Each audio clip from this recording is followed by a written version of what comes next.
A very good day to everyone. This is Ankita Arora from Study Made Easy, engaged in teaching CA Final and CA Inter पे IDT. हम लोग place of supply का section number 10 कर चुके हैं. Section number 10 was all about place of supply in respect of goods. हमने goods के respect में क्या किया है, अभी प्लेस ऑफ सप्लाई अच्छे से समझ लिया है. उसमें था मूवमेंट ऑफ गुड्स, उसमें था नो मूवमेंट ऑफ गुड्स, उसके अंदर हमने सीखा था build to ship to model, assembly अगर होती है या फिर ऑन बोर्ड गुड्स प्रोवाइड किए जाते हैं तो क्या होता है.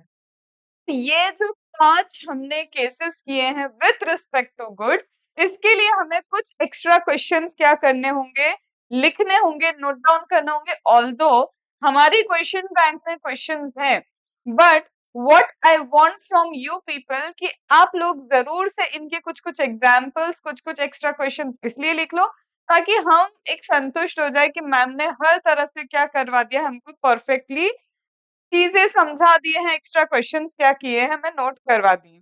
तो just come to your place of supply, that is section number 10. अब सेक्शन नंबर 10 में हम आ जाते हैं के.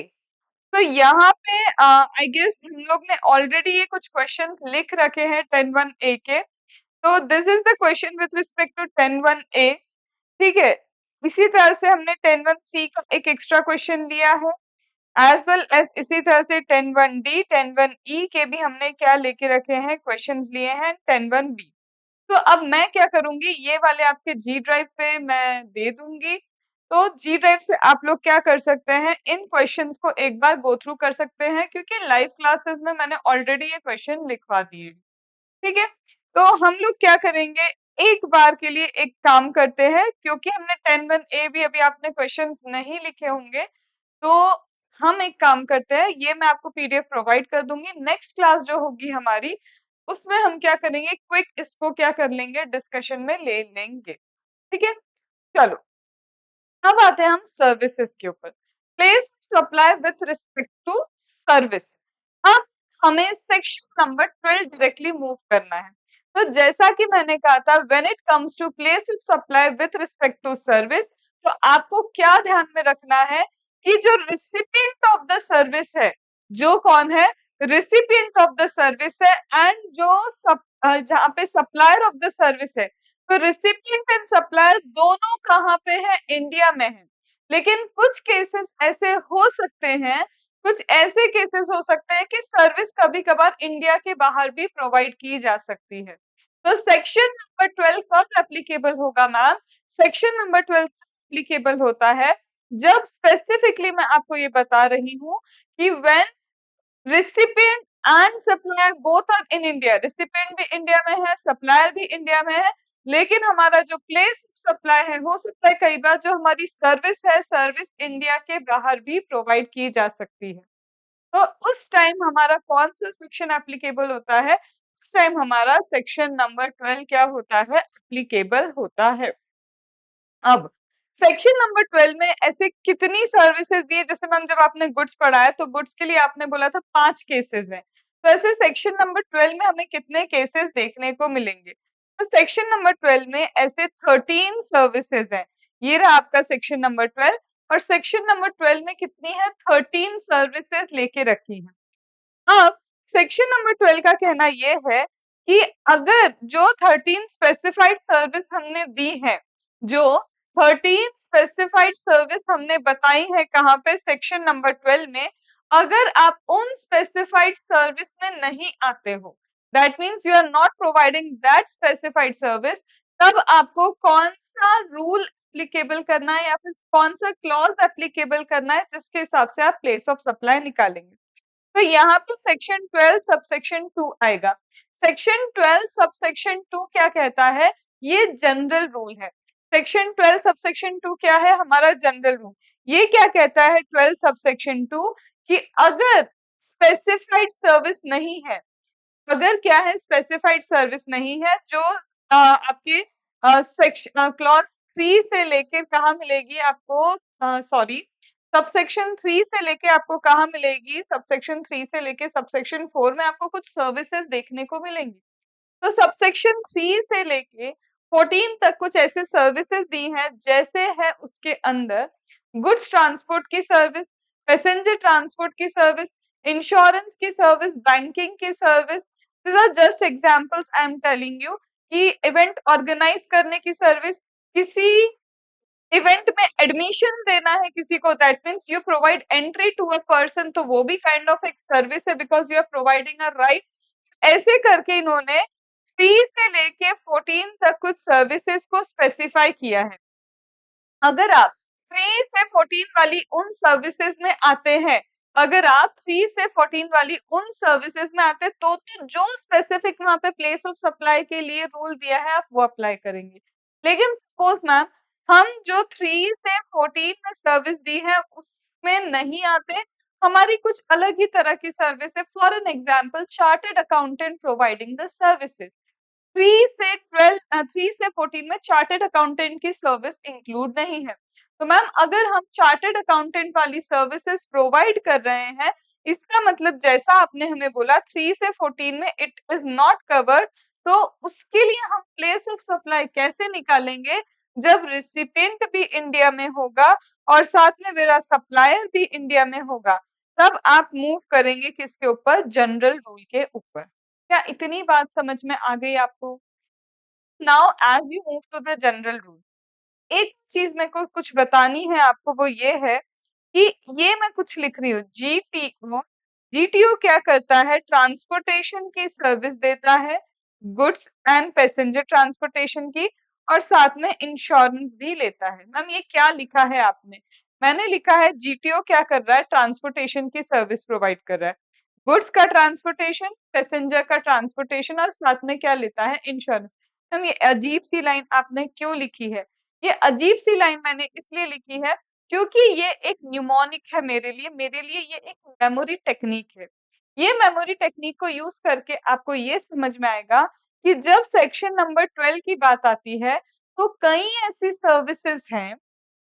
जब सेक्शन कौन सी? सेक्शन 12 की बात आती है तो कई ऐसी सर्विसेज है जहां पे आपको ये चेक करना पड़ेगा that recipient of the service, जो सर्विस का रिसिपिएंट है वो एक रजिस्टर्ड पर्सन है या फिर सर्विस का रिसिपिएंट एक अनरजिस्टर्ड पर्सन है। अगर सर्विस रिसीव करने वाला एक रजिस्टर्ड पर्सन है तो हमेशा जो प्लेस ऑफ सप्लाई होगा, हमेशा जो प्लेस ऑफ सप्लाई होगा वो एक ही लाइन होगी, चाहे फिर वो GTO, transportation of goods, transportation of passenger या इंश्योरेंस, कोई भी सर्विस हो, कोई भी सर्विस हो। लेकिन अगर उसका रिसिपिएंट कौन है? अगर उसका रिसिपिएंट कौन है? एक रजिस्टर्ड पर्सन है। अगर रिसिपिएंट कौन है? एक रजिस्टर्ड पर्सन है। इन सच केस आप हमेशा बोलेंगे कि प्लेस ऑफ सप्लाई क्या है? Location of such person. Place of supply क्या होगा आपका? Location of such person. क्या यहाँ तक बात समझ में आई? तो आपने मैम अभी ये बोला कि सेक्शन नंबर 12 एप्लीकेबल तब होता है जब रिसिपिएंट सप्लायर दोनों इंडिया में हो। अगर रिसिपिएंट सप्लायर इंडिया में है और कई बार ऐसा हो सकता है कि सर्विस इंडिया के बाहर प्रोवाइड की जाए, तब आप बोलेंगे कि section number 12 is applicable. Done. लेकिन मैम यहाँ पे आपने ये भी बोला है देयर आर स्पेसिफाइड सर्विस जो 3 से लेके 14 में देके रखी है।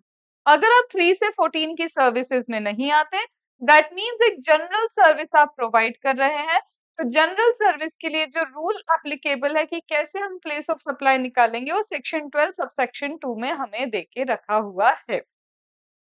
फिर आपने बोला कि यहाँ पे सेक्शन नंबर 12 में एक बाइफरकेशन है।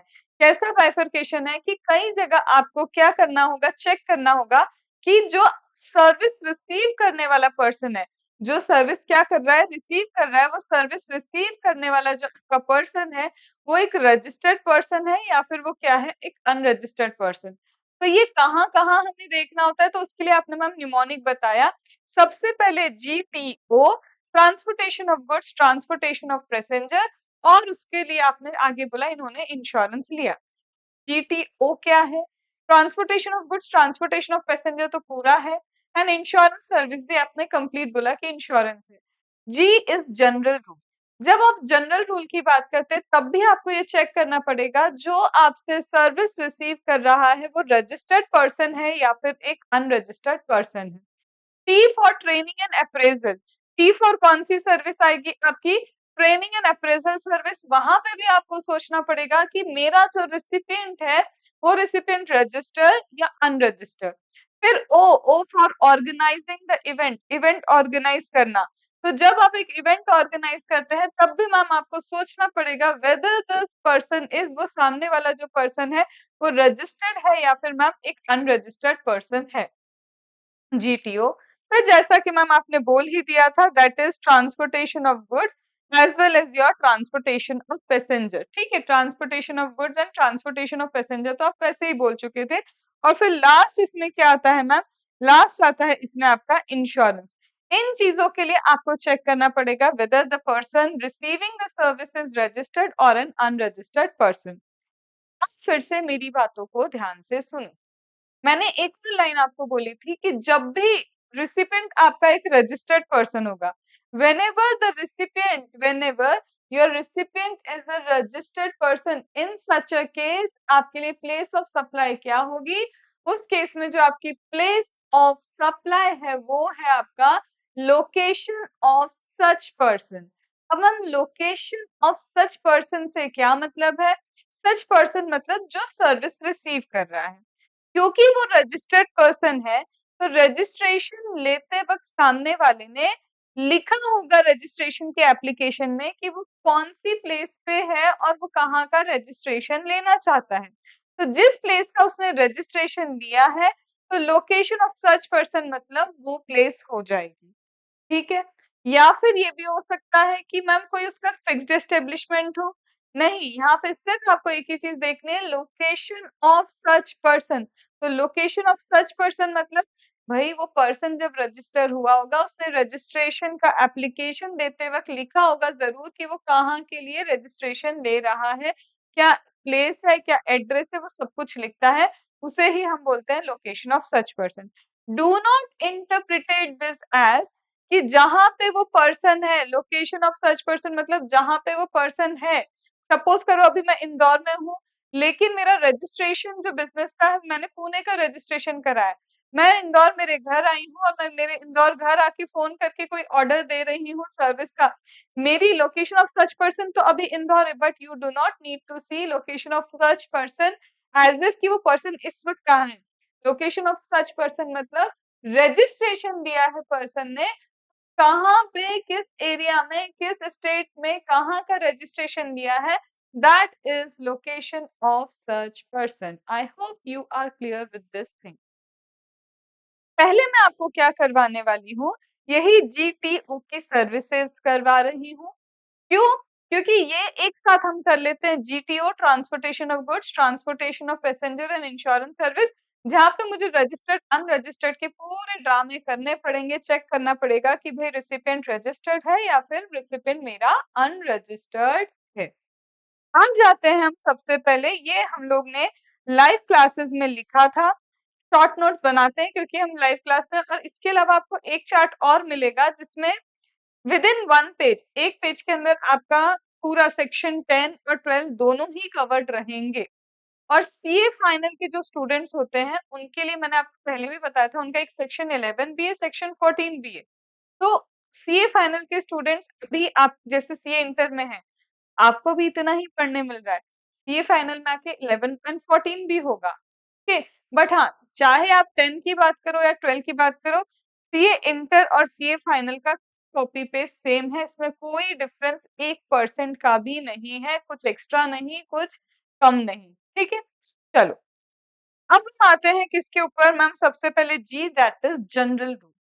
जनरल रूल तब एप्लीकेबल होता है मैम जब हम क्या कर रहे हैं, कोई स्पेसिफाइड सर्विसेज प्रोवाइड नहीं कर रहे हैं, कोई जनरल सर्विस हमने प्रोवाइड की है। तो जब कोई जनरल सर्विस प्रोवाइड करते हैं तो हमें सोचना पड़ेगा जो सामने वाला पर्सन है वो रिसिपिएंट, जो सामने वाला पर्सन है दैट इज रिसिपिएंट, वो रिसिपिएंट एक रजिस्टर्ड पर्सन है या फिर वो रिसिपिएंट मेरा अनरजिस्टर्ड पर्सन है। क्योंकि अगर मैम रिसिपिएंट रजिस्टर्ड पर्सन हुआ तो आप प्लेस ऑफ सप्लाई हमेशा यही बोलने वाली है, लोकेशन ऑफ सच पर्सन। तो देखो जनरल रूल ये कहता है अगर आपका जो रिसिपिएंट है वो एक रजिस्टर्ड पर्सन है, तो अगर आपका रिसिपिएंट एक रजिस्टर्ड पर्सन है तो प्लेस ऑफ सप्लाई होगा लोकेशन ऑफ सच पर्सन। लेकिन मैम ये भी हो सकता है कि जो सामने वाला पर्सन है वो अनरजिस्टर्ड पर्सन हो। अगर मैम सामने वाला पर्सन मेरा अनरजिस्टर्ड पर्सन है तो उस केस में हमारा प्लेस ऑफ सप्लाई क्या होगा? अगर सामने वाला पर्सन आपका एक अनरजिस्टर्ड पर्सन है तब प्लेस ऑफ सप्लाई आप ये देखेंगे कि क्या आपके पास उस अनरजिस्टर्ड पर्सन का एड्रेस अवेलेबल है। अगर आपके पास उन अनरजिस्टर्ड पर्सन का एड्रेस ऑन रिकॉर्ड अवेलेबल है तो वही प्लेस ऑफ सप्लाई हो जाएगा, लेकिन मैम हमारे पास एड्रेस अवेलेबल नहीं है, कुछ नहीं कर सकते, उसका एड्रेस है नहीं, रजिस्टर्ड वो है नहीं, तो इस केस में हम देखेंगे किसको? इस केस में हम देखेंगे सप्लायर की लोकेशन को। इस केस में हम किसको देखेंगे? हम देखेंगे सप्लायर की लोकेशन को। अंडरस्टूड? चलो, तो जनरल रूल क्या है? जनरल रूल में आता है आपका एक तो जनरल रूल जो बोलता है कि रिसिपिएंट रजिस्टर्ड है या अनरजिस्टर्ड। अगर मैम रिसिपिएंट रजिस्टर्ड है तो लोकेशन ऑफ सच पर्सन, लेकिन अगर मेरा रिसिपिएंट मैम रजिस्टर्ड नहीं है तो हम क्या बोलेंगे? हम बोलेंगे मैम कि अगर एड्रेस अवेलेबल है ऑन रिकॉर्ड तो वही प्लेस ऑफ सप्लाई है, और मैम अगर हमारे पास एड्रेस ऑन रिकॉर्ड अवेलेबल नहीं है, इन सच अ केस हम बोलेंगे कि प्लेस ऑफ सप्लाई क्या हो जाएगा? सप्लायर की location he place of supply हो जाएगी। तो ये आपका जी खत्म हुआ। डन। फिर टी जैसे अब मैम कौन कौन सी ऐसी जनरल सर्विसेज है, जैसे ये चार्टर्ड अकाउंटेंट की सर्विस, अर्बन क्लैप वालों से जो सर्विस लेते हो, पार्लर की सर्विसेज लेते हो, मतलब कुछ ऐसी सर्विसेज जो अभी आगे आप पढ़ोगे 3 से लेके 14 तक स्पेसिफाइड सर्विस दी है। अगर वो स्पेसिफाइड सर्विस नहीं है तो बाकी सारी की सारी सर्विस मेरी कहाँ पे कवर हो जाती है? जनरल रूल के अंदर कवर हो जाती है। Then next is my training and appraisal service. Training and appraisal का मतलब क्या है मैम? ट्रेनिंग मतलब सपोज करो मैं आपकी कंपनी में आके आपके एम्प्लॉइज को जीएसटी के लिए ट्रेन कर रही हूँ। I am coming to your organisation, I am coming to the organisation in you have ownership of और वॉट एवर, एंड आपने मुझे बोला है कि आपके जो एम्प्लॉइज हैं उन्हें जीएसटी के लिए मैम आप ट्रेन कीजिए, तो मैं ट्रेन कर रही हूँ। अब ये जो ट्रेनिंग है ये एक चीज हो गई। हम अप्रेजल क्या होगा? अप्रेजल मतलब डीआईडी, इंडियन आइडल। हम ये क्या है? डीआईडी इंडियन आइडल, अरे सुपर से बहुत ऊपर, समझ में आया? मैम फिर सुपर कैलिफ्रेजिलिस्टिक एस्केलिडोशियस, मैम ये क्या बोल रहे हो? ये हमको क्यों समझ नहीं आ रहा है?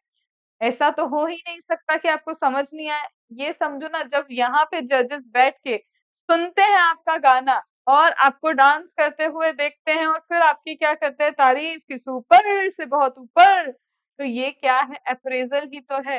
तो इसे बोलते हैं या तो ट्रेनिंग देना या अप्रेजल करना। तो जजेस are also providing their service कि वो आपको जज करके बता रहे हैं कि कौन सा कैंडिडेट ओके है, कौन सा कैंडिडेट ओके नहीं। ठीक है, इसका मतलब मैम ट्रेनिंग एंड अप्रेजल एक रजिस्टर्ड पर्सन को भी प्रोवाइड कर सकते हैं और एक अनरजिस्टर्ड पर्सन को भी डेफिनेटली। तो अगर आपकी ट्रेनिंग एंड अप्रेजल सर्विसेज एक रजिस्टर्ड पर्सन को प्रोवाइड होती है तो because training and appraisal services provided to a registered person, एक ही सुर में मेरे साथ बोलो, लोकेशन ऑफ सच पर्सन। लेकिन अगर ये एक अनरजिस्टर्ड पर्सन को हमने सर्विस प्रोवाइड की तब क्या होगा? You are providing this service to an unregistered person, तब आप बोलोगे क्या कि कहाँ पे ये सर्विसेज परफॉर्म की गई है, कहाँ पे ये सर्विसेज परफॉर्म की गई है। तो मैम प्रोवाइडेड वर्ड नहीं लिख सकते, नहीं, you can not right provide word. Provide का मतलब मैं क्या कर रही हूँ यहाँ पे, ऑनलाइन भी तुमको ये सर्विस दे सकती हूँ, बट वो कहना क्या चाह रहे कि एक्चुअल में ये परफॉर्मेंस कहाँ हुआ है उसको देखो। क्योंकि जब मैं प्लेस ऑफ सप्लाई की बात करती हूँ तो प्लेस ऑफ सप्लाई के लिए जो कीवर्ड्स है आप अपनी मर्जी से नहीं लिख सकते, जो लिखा है एज इट इज वही आपके आंसर में होना चाहिए।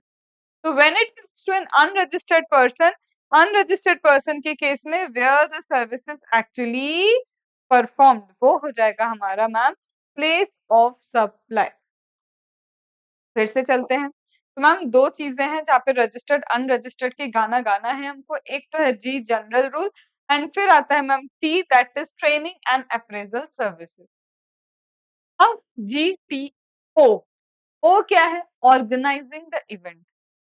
इवेंट ऑर्गेनाइज करना, जैसे आईसीआई का वो जो फेलिसिटेशन है, राइट? हर एक सीए स्टूडेंट का एक सपना तो है ही कि एक दिन वो ब्लैक हैट होनी चाहिए। वो ब्लैक हैट पहन के एक प्रॉपर प्रोफेशनल साड़ी या फिर सूट, एज द केस में भी, वो पहन के हम जाए और हमें वो सर्टिफिकेट हाथ में मिलना चाहिए, वो डिग्री हाथ में होनी चाहिए, और वो अनबॉक्सिंग हमें भी करनी है जिसमें लिखा हो सीए, चार्टेड अकाउंटेंट। वो सर्टिफिकेट चाहिए जिसमें लिखा हो you are now the member of the institute. कल तक जहाँ पे आप एक स्टूडेंट थे, आपको भी चाहिए कि आपको क्या बनना है, मेंबर ऑफ द इंस्टीट्यूट। और अगर ये बातें आपको फील होती है, आप इमेजिन कर पा रहे हो, वो दिन एक बार इमेजिनेशन में लेके आओ, आंख बंद करके देखो कि एक हॉल है जो पूरी तरह से भरा हुआ है, और यहाँ पे बहुत सारे चार्टेड अकाउंटेंट्स की अब भीड़ है, और उस भीड़ में आप भी एक हिस्सा हो, और आप अपने आप को वो 2 वर्ड्स दे चुके हो जो आपके पेरेंट्स ने आपको नहीं दिए हैं, ये आपने कमाए हैं, बीइंग चार्टर्ड अकाउंटेंट। ये आपकी मेहनत है, आपकी समझदारी है कि जब लोग खेल रहे थे, जब लोग कहीं घूम रहे थे, जब लोग पबिंग कर रहे थे, कहीं कोई कॉफी में जा रहा था, कोई डेटिंग कर रहा था, कोई मूवीज देख रहा था, कोई गेम्स खेल रहा था, मतलब जब सब अपनी मस्ती में मस्त थे, हम हमारी बुक्स की दुनिया में मस्त थे। और रिजल्ट ये है कि आज हो सकता है वो दोस्त जो बहुत एंजॉय उस वक्त कर रहा होगा, आज भी हो सकता है एंजॉय कर रहा हो, पैसा बहुत हो सकता है, या फिर जो भी है, मेंटेलिटी पे डिपेंड करता है, और सब सही है अपनी जगह। लेकिन उसका नाम वही है जो उसके पेरेंट्स ने उसे दिया है। बट जब आप अपना नाम लोगे ना एकदम गर्व से, क्या बोलोगे? Chartered accountant. और एक बात बताती हूँ, जैसे ही आप चार्टर्ड अकाउंटेंट बन जाते हो ना, तो जो आपकी इज्जत है ना, जो आपके लिए लोगों का सम्मान है, आपको देखने का नजरिया है, the way people look at you, सब कुछ चेंज हो जाता है। कल तक जो शायद कोई बोल रहा होगा ना, शायद तुझसे नहीं होगा, हो सकता है तू नहीं कर पाए, वही लोग पता है तुम्हें क्या बोलेंगे? ये साहब। और जब किसी ऐसे इंसान के नाम से मुंह से आप सुनोगे ना, सीए साहब, जो आप अच्छे से जानते थे यार, ये वो बंदा है जो मुझसे बहुत जेलसी रखता है, ये नहीं चाहता था कि मैं लाइफ में कुछ करूं, मैं आगे बढ़ूं, वो टाइम, याद रखना, वो टाइम जब तुम्हारे पेरेंट्स तुम्हारा रिजल्ट आया और बोले कि पास सीए, और तुम उछल रहे हो, कूद रहे हो, और उनकी आंखों से जो खुशी के आंसू निकल रहे हैं, और अभी तो आंसू थमे भी नहीं है, फोन हाथ में है, और ये फोन घुमाना चालू, सबको बताना चालू कि मेरा बेटा या मेरी बेटी चार्टेड अकाउंटेंट बन चुके हैं। जितना उन्होंने कॉम्प्रोमाइज किया है, तुम अंदर 15-15 घंटे, 14-14 घंटे, 12 घंटे पढ़ाई करते रहे, और वो सिर्फ थाली पे थाली बदलते रहे। तुम वहीं बैठे रहे, तुम पढ़ते रहे, तुम्हारे पास चाय की कप आते रहे, कॉफी के कप आते रहे, जाते रहे। तुम्हें नहीं पता, तुम्हें सीए बनाने के लिए सिर्फ तुम्हारी मेहनत नहीं थी। तो जिस दिन सीए बनो तो रियलाइज करना कि अगर वो हाथ में खाना नहीं मिलता, अगर वो हाथ में तुम्हें चाय की चुस्कियों वाली कॉफी नहीं मिलती, या फिर वो कप नहीं मिलता चाय की चुस्कियों वाला, खुद सब कुछ काम करना पड़ता, या फिर आप मैरिड होते, बहुत सारी रिस्पॉन्सिबिलिटीज निभानी होती, पता नहीं क्या क्या, तो बहुत मुश्किल होता होता तब भी। ऐसा नहीं कि मैरिड लड़कियां नहीं करती, सब करती है।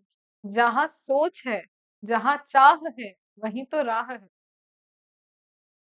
तो कहने का मतलब सिर्फ इतना है, ऑल्दो मैं समझा रही थी ऑर्गेनाइजिंग एन इवेंट, बट ये इवेंट तुम्हारे लिए किसी दिन ऑर्गेनाइज कर रहा होगा कोई, कि अब आएंगे चार्टर्ड अकाउंटेंट्स इतना फेलिसिटेशन करवाने के। उस दिन जितना तुमने स्ट्रगल किया है ना, जितना ब्रेकडाउन आया है, जितना ऐसा लगा होगा कि बस यार मैं थक चुका हूँ या मैं थक चुकी हूँ, इससे ज्यादा नहीं, क्यों आया मैं इस कोर्स में, या क्यों आई मैं इस कोर्स में, जिस दिन वो 2 वर्ड्स मिल जाएंगे ना, कि नजरों में तुम्हारी एक अलग ही वैल्यू होगी, तुम्हारे नाम की कीमत है। एक चार्टर्ड अकाउंटेंट और एक जस्ट नथिंग, सब टैलेंटेड है, मैं सच बता रही हूँ, ये कड़वा सच है, इस दुनिया का टैलेंट सब में है। लेकिन जो दिखता है वही बिकता है। अंडरस्टूड? चलो, ऑर्गेनाइजिंग एन इवेंट पे वापस आते हैं हम इसी के साथ। अच्छे से बस तुम पढ़ो, मेहनत करो, और जितनी मेहनत और पढ़ाई तुम करोगे ना, वो कहीं ना कहीं तुम्हारी मेहनत रंग तो लाएगी, चाहे आज या कल या परसों या 2 साल बाद या 3 साल बाद। कई ऐसे केसेस मेरे पास हैं जहाँ सच में 10 साल बाद लोगों ने रीस्टार्ट किया है, 10 साल की कड़ी मेहनत के बाद भी चार्टेड अकाउंटेंट बने हैं। तो इसलिए वो 10 years निकला है मेरे मुंह। I have lots of story. ठीक है, चलो। तो ऑर्गेनाइजिंग एन इवेंट, किसी इवेंट को ऑर्गेनाइज करना, चाहे वो कोई कल्चरल इवेंट हो या फिर कोई स्कूल इवेंट, कोई कॉलेज इवेंट, कोई अवार्ड फंक्शन, किसी भी तरह का इवेंट, कोई मैरिज फंक्शन, कोई बर्थडे पार्टी, इवेंट ऑर्गेनाइज करना। तो जो कंपनी या फिर जो पर्सन, जो सप्लायर कौन सी सर्विस दे रहा है, इवेंट ऑर्गेनाइज करने से रिलेटेड सर्विस दे रहा है, इन सच अ केस, ऐसे केस में क्या बोला जाता है? अगर वो एक रजिस्टर्ड पर्सन को इवेंट ऑर्गेनाइज करने से रिलेटेड सर्विस दे रहा है, in such a case location of such person. But अगर मैम ये एक अनरजिस्टर्ड पर्सन को दे रहे हैं सर्विस, तो क्या आएगा? इवेंट कहाँ ऑर्गेनाइज हुआ वो चेक करो। तो अगर रजिस्टर्ड को दिया, location of such person, but अगर मैम एक अनरजिस्टर्ड को दिया, तो इवेंट कहाँ पे ऑर्गेनाइज हो रहा है, आपको क्या करना होगा? ये चेक करना होगा। इसमें एक चीज और आती है, हो सकता है कि इवेंट आउटसाइड इंडिया भी ऑर्गेनाइज हो। जैसे सपोज करो मैरिज, हमें इंडिया में मैरिज नहीं करवानी, हमको तो रोम इटली में मैरिज करानी है हमारी। तो हम यहाँ के बंदे को बोल रहे हैं इवेंट ऑर्गेनाइज करो इंडिया के बाहर। रिसिपिएंट इंडिया में, सप्लायर इंडिया में, बस इवेंट इंडिया के बाहर ऑर्गेनाइज करवाना, और मैंने कहा था सर्विस इंडिया के बाहर जा सकती है। ऐसे केस में आपका जो प्लेस ऑफ सप्लाई होगा, रिसिपिएंट की लोकेशन होगा, कि लोकेशन क्या है आपके रिसिपिएंट की। रिसिपिएंट का मतलब कौन होता है मैम? रिसिपिएंट का मतलब जो कंसिडरेशन पे कर रहा है। रिसिपिएंट का मतलब क्या है? जो क्या पे कर रहा है? कंसिडरेशन पे कर रहा है। अब जब रिसिपिएंट की बात निकली है, तो हमें थोड़ा सा पीछे वापस आना पड़ेगा। अब पीछे क्यों आ रहे हैं? ये क्या है मैम? ये रहा रिसिपिएंट ऑफ सर्विस। तो what is location of the recipient of the service? आपको यहाँ दिख रहा है कि ma'am recipient of the service की लोकेशन क्या होती है? अगर कोई रजिस्टर्ड प्लेस है, रजिस्टर्ड प्लेस से ये क्या ले रहा है? सप्लाई रिसीव्ड एट, सर्विस कहाँ रिसीव हो रही है? कि रजिस्टर्ड प्लेस पे। हो सकता है रिसिपिएंट खुद एक रजिस्टर्ड पर्सन है, तो लोकेशन ऑफ सच पर्सन।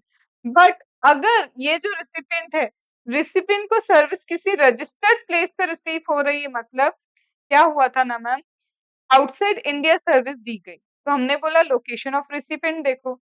और अगर एक रजिस्टर्ड प्लेस है, तो वो रजिस्टर्ड प्लेस उसकी लोकेशन है। बट मैम ये भी तो हो सकता है कि फिक्स्ड एस्टेब्लिशमेंट हो, रजिस्टर्ड नहीं हो, बट फिक्स्ड एस्टेब्लिशमेंट मतलब ऑफिस, ब्रांच, कुछ भी हो सकता है।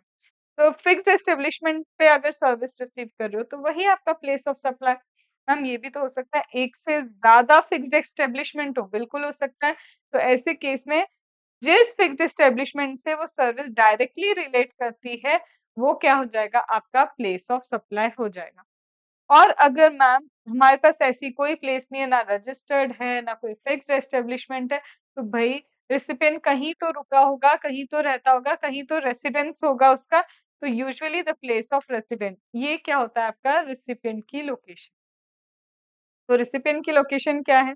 लोकेशन ऑफ रेसिपिएंट मतलब या तो रजिस्टर्ड प्लेस, ठीक है, क्योंकि सर्विस इंडिया के बाहर जा रही है, तो हम रिसिपिएंट की लोकेशन पे आ रहे हैं, और अगर ये रिसिपिएंट एक रजिस्टर्ड है, तो फिर लोकेशन ऑफ दैट प्लेस। लेकिन नहीं है मैम, तो फिक्स्ड एस्टेब्लिशमेंट, हम एक से ज्यादा फिक्स्ड एस्टेब्लिशमेंट है, तो जहां ये सर्विस डायरेक्टली डायरेक्टली रिलेट करती है। और मैम अगर ऐसी कोई प्लेस ही नहीं है, तो आप कहीं तो रेसाइड करते होंगे, कहीं तो रुकते होंगे, that is place of your resident would be the location of such person. ये क्या है? आपके location of such person. Understood? बात समझ में आ गई? चलो, तो ये है मेरा क्या, ऑर्गेनाइजिंग एन इवेंट, क्योंकि इवेंट आउटसाइड इंडिया भी ऑर्गेनाइज हो सकता है। जैसे मैरिज इवेंट इंडिया में ऑर्गेनाइज करना, या फिर मैरिज इवेंट सेलिब्रिटी का इंडिया के बाहर क्या करना, ऑर्गेनाइज करना। ठीक है, फिर आता है मैम जीटीओ। आपने जीटीओ कंप्लीट करवाया, अब हम आते हैं transportation of goods, transportation of passenger पे।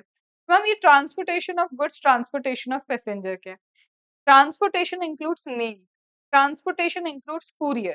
तो मेल एंड कुरियर दोनों इंक्लूड होते हैं ट्रांसपोर्टेशन की डेफिनेशन में। तो transportation includes mail, transportation includes courier. तो ये क्या होता है मैम? अरे भाई मुझे सपोज करो ये रहा मेरे पास जो है, ये गिफ्ट, अब मुझे इसको क्या करवाना है? कुरियर करवाना है। तो कुरियर करवाना मतलब क्या? Transportation, right? तो गुड्स का ट्रांसपोर्टेशन। बोलते ये जो ट्रांसपोर्टेशन ऑफ गुड्स की सर्विस है ये तो किसी रजिस्टर्ड पर्सन को भी जा सकती है, और ये ट्रांसपोर्टेशन ऑफ गुड्स की सर्विस जो है किसी अनरजिस्टर्ड पर्सन को भी जा सकती है। तो अगर ट्रांसपोर्टेशन ऑफ गुड्स की सर्विस किसी रजिस्टर्ड पर्सन को तो गई है, सपोज एक कंपनी है, कंपनी या फिर सपोज करो मेरी क्लासेस सपोज करो अब रजिस्टर्ड हो जाती है, भगवान की फाइनली कृपा हो गई, और ऐसी कृपा हुई कि अब मैम का जो टर्नओवर है धीरे धीरे 20 लाख क्रॉस हो गया। 20 लाख क्रॉस होते से ही मैम को रजिस्ट्रेशन लेना पड़ेगा, और जैसे ही मैम रजिस्ट्रेशन लेंगे, मैम रजिस्टर्ड पर्सन है, अब मुझे मेरी बुक्स क्या करवानी होती है? स्टूडेंट्स को पहुंचवानी होती है जो मेरी स्पेसिफिकली बुक्स परचेस करते हैं। मैम जब ये बुक्स परचेस कर रहे हैं तो आप ट्रांसपोर्टेशन की सर्विस ब्लू डार्ट से ले रहे हो, तो that is transportation service provided to a registered person by Blue Dart, DTC, जिससे भी आप ले रहे हो, तो this is the service provided to a registered person by them. तो मैम ऐसे केस में तो क्या होगा? फिर वही जिंदगी की कहानी, when the service is provided to a registered person it is location of such person. But ma'am अगर ये सर्विस किसी अनरजिस्टर्ड पर्सन को प्रोवाइड की जाए, तो where location where the goods are handed. Unregistered person है मतलब सपोज करो ये देखो मेरे पास फिर से ये कुछ सामान है जो मुझे क्या करवाना है? कुरियर करवाना है। तो मैंने इस सामान की पहले तो कर ली पैकिंग, ठीक है? तो सपोज करो ये पैक हो गया, और ये रही पैक्ड, ठीक है? अब ये जो पैक्ड है मुझे इसको क्या करना है? कहीं पे तो कुरियर करवाना है। ऑब्वियसली मैं कहाँ जाऊंगी? डीटीसी के ऑफिस जाऊंगी, because I am unregistered person. DTC या ब्लू डार्ट के ऑफिस में जाके मैंने वो काउंटर वाले भैया को हैंड ओवर कर दिए गुड्स, कि लो the goods are handed over, आप इसको ट्रांसपोर्ट करवा दो, ब्ला ब्ला प्लेस पे whatever is the address. क्योंकि मैम आप एक अनरजिस्टर्ड पर्सन हो, क्योंकि आप क्या हो मैम? एक अनरजिस्टर्ड पर्सन हो, तो एन अनरजिस्टर्ड पर्सन जहां पे गुड्स को हैंड ओवर करता है, जहां पे क्या करता है? इन गुड्स को हैंड ओवर करता है, बस मैम वही हो गया ना। क्या हो गया? वही लोकेशन हमारा हो गया प्लेस ऑफ सप्लाई। तो रजिस्टर्ड के केस में location of such person, unregistered के केस में location where the goods are handed over, जिस जगह पे आपने गुड्स हैंड ओवर किए। इसमें नॉर्मल ट्रांसपोर्टेशन भी इंक्लूड होगा मैम। नॉर्मल ट्रांसपोर्टेशन मतलब आप एक शॉपकीपर हो, आपकी शॉप से लोगों ने क्या किया? ये सारी चीजें खरीदी हैं, और ऐसे बहुत सारे यूनिट्स खरीदे, 1000 यूनिट्स है इन इस कॉम्बो के, तो ये 1000 यूनिट्स आपको मैम ट्रांसपोर्ट करवा के देने पड़ेंगे उसको। उसने बोला भिजवा दो, तो ट्रांसपोर्टेशन ऑफ गुड्स इसमें इंक्लूड होता है मेल, मेल करते हैं ना आप लोगों को भिजवाते हैं, कुरियर करवाते हैं, वो भी इसमें क्या होता है? इंक्लूड होता है। तो हमने कर लिया जीटीओ, ठीक है, ट्रांसपोर्टेशन ऑफ गुड्स। और अब आते हैं ट्रांसपोर्टेशन ऑफ पैसेंजर के ऊपर। मैम आपको पढ़ा तो नहीं रहे वो जो ऐसे लिखा होता है ना हमारी प्रोविजंस, पहले हम इसको कर लें, फिर हम प्रोविजंस पक्का रीड करेंगे, ऐसा नहीं कि रीडिंग कुछ नहीं करेंगे। बट एक क्रक्स जब दिमाग में जाता है तो फिर रीडिंग सिर्फ रीडिंग ही रह जाती है, ठीक है? चलो, transportation of passenger, ma'am passenger का भी ट्रांसपोर्टेशन हो सकता है, बिल्कुल। एक कंपनी है, कंपनी ने बस की सर्विसेज ली, किस चीज के लिए? उसके एम्प्लॉय को यहाँ से वह घर से ऑफिस, ऑफिस से घर पहुँचाने के लिए। तो मैम इसका मतलब वो बस वाले भैया जो हैं पैसेंजर ट्रांसपोर्टेशन की वो जब सर्विस दे रहे हैं, वो एक रजिस्टर्ड पर्सन को दे रहे हैं। हाँ जी, वो एक रजिस्टर्ड पर्सन को दे रहे हैं। तो मैम जब वो ये सर्विस एक रजिस्टर्ड पर्सन को दे रहे हैं, जब मैम वो सर्विस क्या कर रहे हैं? किसी रजिस्टर्ड पर्सन को दे रहे हैं, इसका मतलब मैम हम बताएं क्या? Location of such person. और मैम अगर ये सर्विस एक अनरजिस्टर्ड पर्सन को दी, तो मैम अनरजिस्टर्ड पर्सन में क्या दिक्कत है? देखो, अनरजिस्टर्ड पर्सन मतलब हम रजिस्टर्ड नहीं है। कहाँ माने कि इनका प्लेस ऑफ सप्लाई क्या है? कोई कहीं से चढ़ेगा, कोई कहीं से चढ़ेगा, कभी कहीं से चढ़ेगा, कहीं से। बोलते देखो, दिल्ली से बैंगलोर के लिए जा रही है एक ट्रेन, जिसमें ऑब्वियसली पैसेंजर ट्रांसपोर्टेशन होता है। अब कोई पर्सन दिल्ली से चढ़ रहा है, जबकि वो रहता कहीं और है, ठीक है? हो सकता है दिल्ली आया हो, दिल्ली से चढ़ रहा है, लेकिन रहता कहीं और है, लखनऊ का रहने वाला दिल्ली घूमने आया। तो ऐसे तो मैम अनरजिस्टर्ड पर्सन का किस्सा एक एक से पूछेंगे क्या कि भाई तुम हो कहाँ के, इस बंदे को हम क्या दे रहे हैं, सर्विसेज दे रहे हैं, तुम लखनऊ के, तो हम मान रहे हैं कि हमने सर्विस लखनऊ तक प्रोवाइड की, ऐसा तो नहीं कर सकते।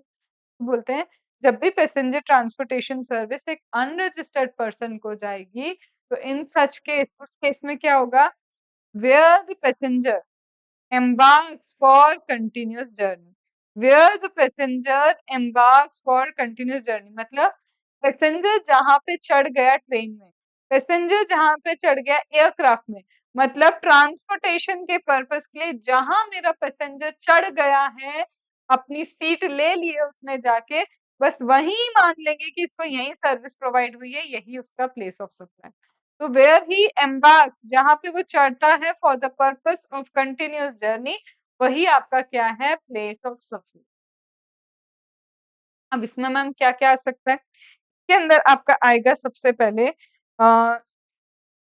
बस फैसिलिटी। ठीक है, अब ये बस फैसिलिटी किसी कंपनी के एम्प्लॉय को प्रोवाइड करे, ये भी हमने कर लिया था कि बस फैसिलिटी क्या है, किसी कंपनी के एम्प्लॉय को प्रोवाइड करना। और इसके अलावा मैम कौन सी सर्विसेज हो सकती है, जैसे इंदौर से पुणे बस फैसिलिटी आप लेते हो। अब किसी कंपनी के एम्प्लॉय के लिए बस फैसिलिटीज प्रोवाइड करना हो सकता है रजिस्टर्ड कंपनी हो, लेकिन इंदौर टू पुणे कितने लोग आते जाते रहते हैं, और मैं चढ़ी कहाँ पे, इंदौर में चढ़ गई बस के लिए, तो मेरा एम्बार्क कहाँ है, इंदौर, तो यही क्या है मेरा प्लेस ऑफ सप्लाई। यही क्या हो जाएगा उस पर्सन के लिए, अनरजिस्टर्ड पर्सन के लिए प्लेस ऑफ सप्लाई। अब यहाँ पे कुछ दो पॉइंट्स और हैं जो लिखे हुए हैं। क्या लिखा है, even if the pass is issued at same time but return journey is considered to be separate। मतलब क्या मैम, जब आप इंदौर से सपोज करो पुणे आए, पुणे से आपको इंदौर भी वापस जाना होगा, सपोज आप रहते ही इंदौर में हो, आप इंदौर से पुणे आए तो पुणे से इंदौर भी जाओगे, और आपने एक ही टाइम पे दोनों टिकट्स बुक करवाई, जाने की और आने की। तो एट द सेम टाइम आपने क्या किया मैम, टिकट बुक करवाई, जाने की भी आने की भी सेम टाइम पे। तो वही वो बोला है, भले ही सेम टाइम पे टिकट बुक हुई हो, लेकिन दोनों जर्नी आपस में बिल्कुल अलग है, तो ये सेपरेट सप्लाई कंसिडर होता है। तो लिखा है even if the pass is issued at same time, भले ही सेम टाइम पे आपने पास इशू किया है, बट रिटर्न जर्नी हमेशा सेपरेट कंसिडर होगी। तो जब आप इंदौर से पुणे जा रहे हो तो इंदौर एम्बार्क किए, वो प्लेस ऑफ सप्लाई, और जब पुणे से वापस इंदौर आ रहे हो तो पुणे एम्बार्क किए, तो प्लेस ऑफ सप्लाई क्या हो जाएगा आपके लिए, पूना हो जाएगा। अंडरस्टूड। फिर लिखा है मैम, कई बार ऐसा होता है अगर आप दिल्ली में जाओगे, तो मैम दिल्ली में तो मेट्रो के हाल क्या है, दिल्ली वाला अच्छे से जानता है। 9 बजे अगर आप मेट्रो लेने गए, सुबह के 9 बजे ऑफिस टाइम है, कुछ ज्यादा मेहनत करनी नहीं पड़ेगी। आप बस मेट्रो स्टेशन के इधर क्या करो, ग्रीन लाइन, येलो लाइन, जितनी भी लाइन होती है, जहां आपको जाना है बस आप खड़े हो जाओ, फिर एक सैलाब आएगा भीड़ का, वो खुद आपको मेट्रो के अंदर लेके जाएगा। मतलब कहना क्या चाहते हो, भीड़ भगदड़, ठीक है, तो they are too much of the people that are going, अंदर जाएंगे। अब ऐसे में मैम अगर इतनी भीड़ है, मतलब समझ लो कि ऑफिस टाइम के लिए हमको टाइम पे पहुंचना है, तो ये भीड़ का सामना करना पड़ेगा। अब अगर हम रोज रोज टिकट लेने लग गए, तो ये भी एक गड़बड़ वाली बात हो गई कि डेली हमको टिकट परचेस करनी पड़ रही। तो लोग क्या करते हैं, पास बनवा लेते हैं। ठीक है, लोग क्या बनवा लेते हैं, पास। अब इस पास में ये तो मैम लिखा ही नहीं है कि एम्बार्क कहाँ से होगा, क्योंकि ये तो फ्यूचर यूज के लिए, एंड हमें थोड़ी ना पता अभी कि आगे होने वाला फ्यूचर यूज क्या होगा। आप कहाँ से चढ़ेंगे ना कहाँ से उतरेंगे, हमें अभी नहीं पता। तो अगर पास फ्यूचर यूज का है, और आपको ये ही नहीं पता कि बंदा कहाँ से चढ़ेगा, एम्बार्क पॉइंट क्या होगा, मतलब इससे अब आप क्या करोगे मैम, जनरल रूल के हिसाब से इसका क्या निकालोगे आप, प्लेस ऑफ सप्लाई। इसका प्लेस ऑफ सप्लाई आप कैसे निकालेंगे मैम, जनरल रूल के अकॉर्डिंग निकालेंगे इसका प्लेस ऑफ सप्लाई। डन, समझ में आ गया अच्छे से। तो मैंने बोला transportation of passenger registered, location of such person unregistered, where embarks for the continuous journey. अगर सेम टाइम पे रिटर्न टिकट भी इशू हुई है, तो भी return is considered as a separate journey. और लास्ट है, अगर फ्यूचर यूज के लिए आपको पासेस मिले, यू डू नॉट नो कि वो पासेस कहाँ के लिए यूज होंगे, फर्स्ट शेड्यूल पॉइंट कहाँ पे होगा जहाँ आप एम्बार्क कर रहे, कुछ नहीं पता, तो ऐसे केस में बोलते हैं कि यहाँ पे आप place of supply general rule के अकॉर्डिंग क्या करेंगे, कैलकुलेट करेंगे। ठीक है, तो जी करा जनरल रूल, टी करा training and appraisal, O is organising event.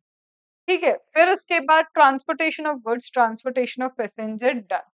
अब लास्ट आता है इंश्योरेंस। इंश्योरेंस का केस क्या है, इंश्योरेंस सर्विसेज भी तो आप लेते ही हो। यस मैम, बिल्कुल इंश्योरेंस सर्विसेज हम लेते हैं। तो जब आप क्या करते हैं, इंश्योरेंस की सर्विसेज लेते हैं, एक चीज बताओ, ऐसा कभी हुआ है कि रजिस्टर्ड पर्सन तो location of such person, but ऐसा हुआ है क्या एक अनरजिस्टर्ड पर्सन ने सर्विस ली हो इंश्योरेंस की, और ऐसा लिखा हुआ है कि इंश्योरेंस लेने के बाद एड्रेस ही नहीं होगा।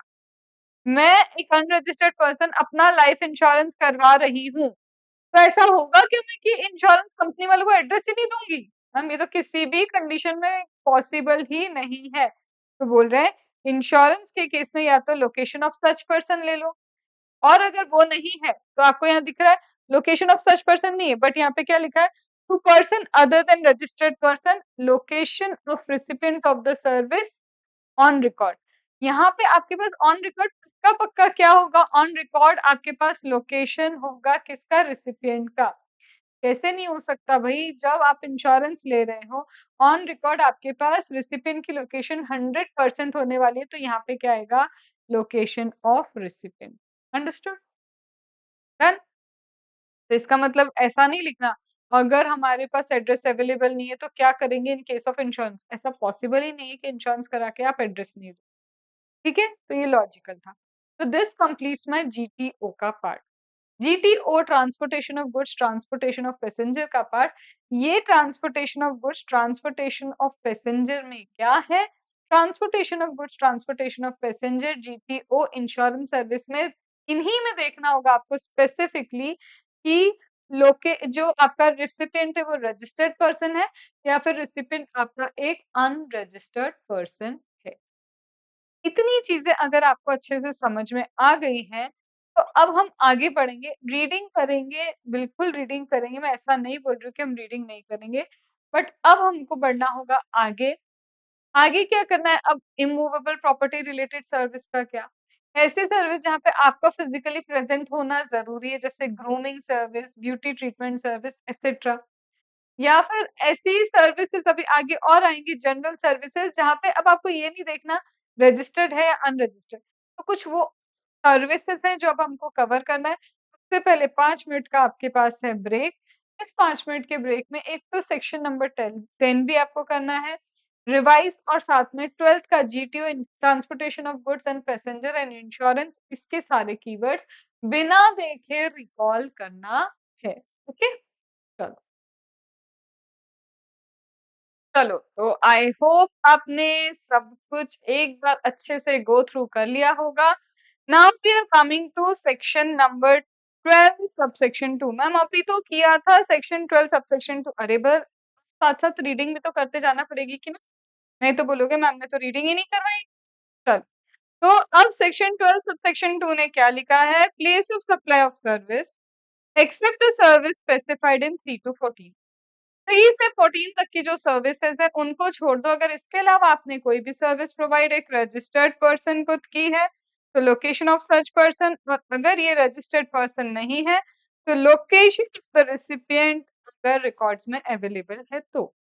और मैम अगर लोकेशन रिसिपिएंट का नहीं है तो सप्लायर की लोकेशन, जो हमने जनरल रूल में यही पढ़ा था। अब ये आता है मेरा 12 सबसेक्शन 3 इमूवेबल प्रॉपर्टी के लिए। इमूवेबल प्रॉपर्टी या इमूवेबल प्रॉपर्टी से रिलेटेड किसी भी तरह की सर्विस, जैसे इमूवेबल प्रॉपर्टी से रिलेटेड यहाँ आपको दिख रही है इंजीनियर की सर्विस, इमूवेबल प्रॉपर्टी का कंस्ट्रक्शन आपको दिख रहा है, फिर उसके बाजू में आपको दिख रहा होगा इमूवेबल प्रॉपर्टी में हाउस बोट बनी है, तो house boat is also immovable property. फिर उसके बाद आपको उधर दिख रहा होगा मैरिज हॉल। तो इमूवेबल प्रॉपर्टी से रिलेटेड चाहे इंजीनियरिंग सर्विस हो या कंस्ट्रक्शन सर्विस या फिर मैरिज हॉल हो या फिर आपका क्या हो, हाउस बोट हो, ये सब इमूवेबल प्रॉपर्टी है। मैम कहीं पे एकोमोडेशन लेना, एकोमोडेशन मतलब जहां आप रुक सकते हो, इमूवेबल प्रॉपर्टी ही होती है। आइदर इमूवेबल प्रॉपर्टी और रिलेटेड टू इमूवेबल प्रॉपर्टी अगर कोई भी सर्विसेज आप लेते हैं, जैसे इंटीरियर डिजाइनिंग की सर्विस, आर्किटेक्ट की सर्विस, कंस्ट्रक्शन की सर्विस, एजेंट की सर्विस, तो ये जो सर्विसेज आप ले रहे हैं इमूवेबल प्रॉपर्टी के रिगार्डिंग, इसका प्लेस ऑफ सप्लाई क्या होगा?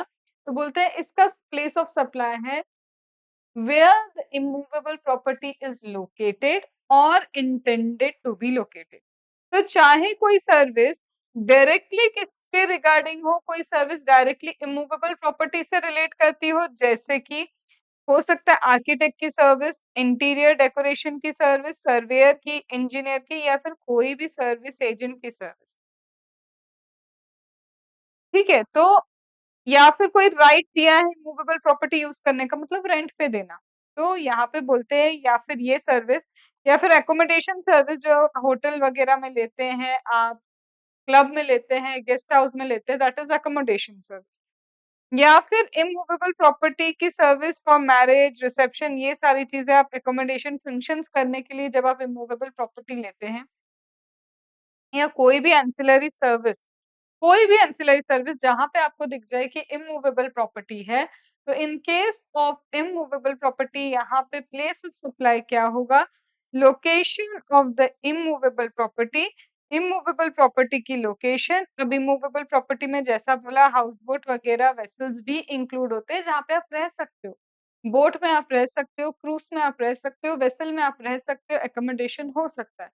तो ये जो इमूवेबल प्रॉपर्टीज से रिलेटेड सर्विस आपको मिल रही है, इसका प्लेस ऑफ सप्लाई है इमूवेबल प्रॉपर्टी लोकेटेड या इंटेंडेड टू बी लोकेटेड। अब मैम लोकेटेड और इंटेंडेड टू बी लोकेटेड का मतलब क्या है, अब इसको आप मेरे साथ अच्छे से समझो। सपोज करो मैं अभी हूँ पूना में, ठीक है, ऑलरेडी मेरा घर है पूना में, ठीक है, I am already living in a flat in Pune, ठीक है। अब उस फ्लैट में मुझे इंटीरियर डिजाइनिंग करवानी है, I want interior designing in my flat. तो जब मुझे उस फ्लैट में क्या करवाना है, इंटीरियर डिजाइनिंग करवाना है, इन सच अ केस, इस केस में क्या होगा? तो मैम ये तो ऑलरेडी प्रॉपर्टी कहीं ना कहीं लोकेटेड है आपकी, तो यहाँ पे सबसे पहली चीज मैम इंटीरियर डिजाइनिंग की सर्विस इमूवेबल प्रॉपर्टी से रिलेट करती है। हाँ जी, बिल्कुल करती है मैम। When this service relate to immovable property, जब ये सर्विस इमूवेबल प्रॉपर्टी को रिलेट कर रही है, इसका मतलब यहाँ पे इमूवेबल प्रॉपर्टी वाला प्लेस ऑफ सप्लाई वाला रूल ही क्या होगा, एप्लीकेबल होगा। तो यहाँ पे ऑलरेडी क्या मेरी प्रॉपर्टी लोकेटेड है, हाँ, प्लेस ऑफ सप्लाई क्या है, where the property is located. तो पुणे में प्रॉपर्टी लोकेटेड है, तो Pune is the place of supply. ये एक एग्जाम्पल हुआ क्योंकि मेरी प्रॉपर्टी ऑलरेडी लोकेटेड है, एग्जिस्ट करती है। But ma'am intended to be located मतलब, तो इंटेंडेड टू बी लोकेटेड का मतलब क्या हुआ? सपोज करो अगेन आई एम इन पुणे, अब अभी घर है नहीं, पर अब लग रहा है कि हमें क्या करना है, घर खरीदना है। I want to purchase a house in Pune. अब मैंने सोचा घर अगर पुणे में खरीदना है, तो इतना देखो पुणे में जेन्युइनली ऐसा होता है कि आप इतना ट्रैवलिंग करोगे पॉसिबल नहीं है। आप या तो अपना काम कर सकते हैं या फिर ये सब चीजें कर सकते हो। तो मैंने कहा यार एक एजेंट लगेगा, एजेंट को बोलते हैं कि आप ढूंढो प्रॉपर्टी मेरे जो मुझे चाहिए उसके अकॉर्डिंग शॉर्टलिस्ट करके रखो, फिर उसमें से मुझे जो पसंद आएगी मैं वो प्रॉपर्टी पसंद कर लूंगी। तो क्या मैं इमूवेबल प्रॉपर्टी से रिलेटेड सर्विस ले रही हूँ? हाँ जी मैम, इमूवेबल प्रॉपर्टी से रिलेटेड सर्विस ले रही हूँ। ठीक है। अब मैंने सपोज करो एक आर्किटेक्ट से बात की, और मैंने आर्किटेक्ट से बात करके बोला कि देखो मुझे एक प्लॉट पसंद आ चुका है, वहां पे मुझे घर बनवाना है पुणे में, मुझे प्लॉट पसंद आ गया, मुझे घर बनवाना है पुणे में। प्रॉपर्टी अभी एग्जिस्ट नहीं करती है, प्रॉपर्टी मेरा घर अभी वहां एग्जिस्ट नहीं करता है, बट माई इंटेंशन, मेरा इंटेंशन है कि मैं वहीं पे प्रॉपर्टी बनवाऊंगी, वहीं घर बनवाऊंगी। तो मैंने बोला कि देखो मेरे को पुणे में ही घर बनवाना है, तो आर्किटेक्ट को बोला कि एक प्रॉपर मैप बना के दो, ड्राइंग बना के दो कि भाई घर का फर्स्ट फ्लोर पे क्या होगा, वेंटिलेशन कैसे होगा, लिविंग रूम कैसे होगा, पार्किंग कैसी होगी, गार्डन कैसे होगा, सब दो हमको, बालकनी वगैरह सब कुछ दो, बताओ, एक अच्छा सा मैप बना के दो। आर्किटेक्ट जो सर्विस प्रोवाइड कर रहा है वो इमूवेबल प्रॉपर्टी से रिलेटेड है, बट क्या अभी वो इमूवेबल प्रॉपर्टी एग्जिस्ट करती है? नहीं, अभी इमूवेबल प्रॉपर्टी एग्जिस्ट नहीं करती। अभी क्या है यहाँ पे, इंटेंडेड टू बी लोकेटेड है कि लोकेट करेगी पुणे के अंदर, तो इसीलिए बोला है place of supply with respect to immovable property is where the immovable property is located और इंटेंडेड टू बी लोकेटेड। क्या ये बात समझ में आ गई? तो इसको हम थोड़ा-सा अपनी लैंग्वेज में लिख लें क्या? मुझे लगता है लिख लो, अच्छा रहेगा, तुमको भी थोड़ा-सा अच्छा लगेगा लिख के, ठीक है? चलो, तो मैं यहाँ पे क्या करती हूँ, एक पेज ऐड कर लेती हूँ और मैं आपको अपनी लैंग्वेज में लिखवाती हूँ उसको।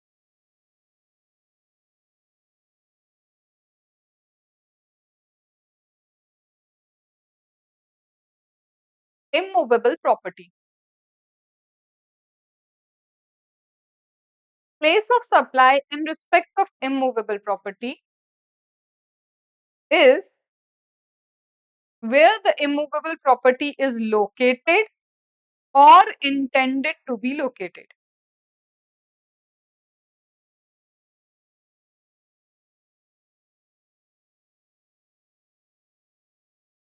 Suppose, suppose Mr. X wants interior designing services for his flat located in Pune. In the above mentioned case, the service is related to immovable property and the property is already located in Pune. Therefore, in such a case, place of supply is where the immovable property is located, that is Pune.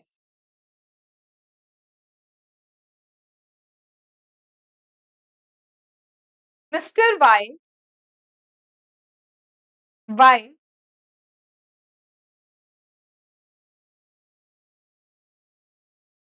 wants to construct a house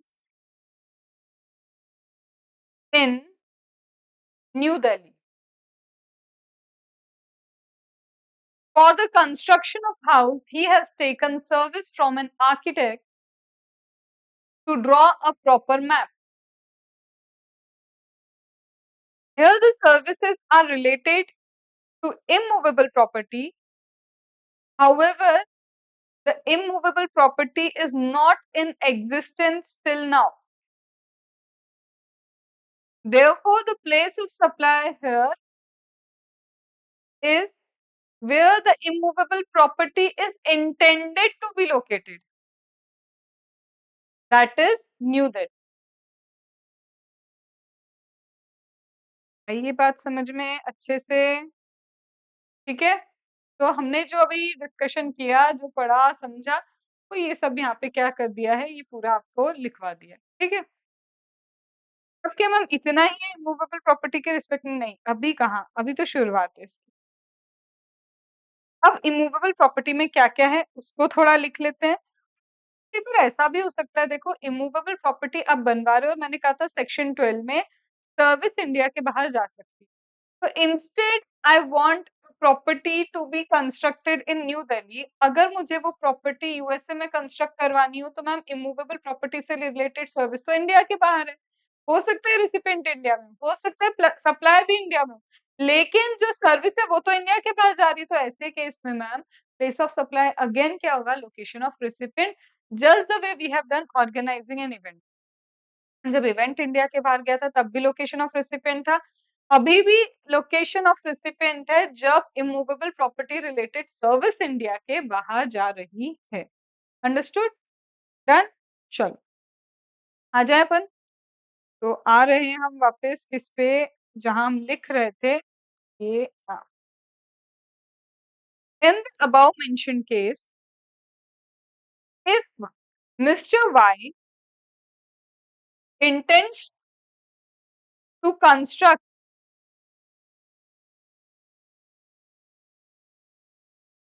wants to construct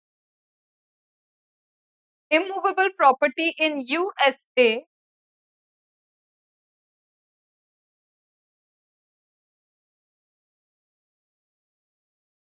In such a case, the service is to be provided outside India. However, the location of recipient and location of supplier is in India.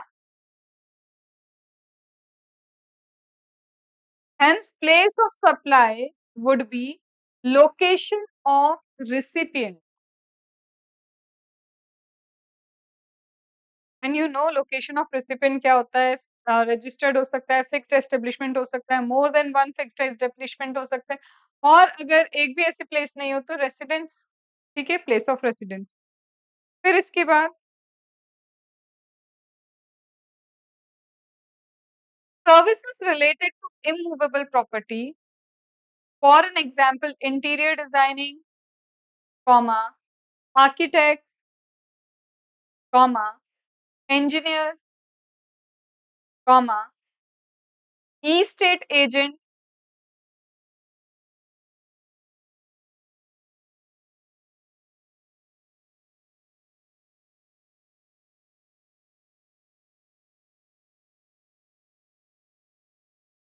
surveyor, surveyor, or any service related to the accommodation in immovable property that includes vessel or boat